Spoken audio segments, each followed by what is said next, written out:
Magluluto naman tayo ng masarap na pork binagoongan. Ito nga yung lunch nila kahapon. Ayun, una nga, ipiprito ko muna yung talong. Masarap kasi ang talong pag piniprito. Kaya pag nag-brown na siya, bawat side, hanguin na natin. At isisir naman natin yung ating karne. Ayan, timplahan din natin siya. Lagyan natin ng asin, paminta. At kung ano po yung timpla na gusto nyo ilagay, lagyan nyo ng magic sarap o lagyan nyo ng pagmamahal na kaya nyo ibigay. Ayan. Pagkatapos isir, masarap kasi ang flavor ng karne pagka nasir. Ayan, hanguin na natin. Tapos igigisa naman natin ang bawang, sibuyas, kamatis na naka-blend na. Ayan, binlend ko na siya lahat. Para mas maganda yung kagandahan na kalabasan ng sauce. Ayan, lagay ko rin yung bagoong. Tapos yung karne na nasir ko kanina. Pero palambutin pa natin siya. Pakuluin muna natin siya hanggang sa lumambot.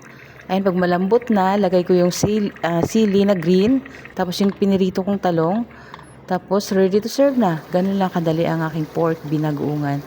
Masarap ito, mapapakanin ka talaga. Serve na natin. Ayan, napakaganda. Yung nagmamantika-mantika pa, yun talaga yung pinakagusto ko. Tapos yung mga kamatis, sibuyas na binlend ko, ayan.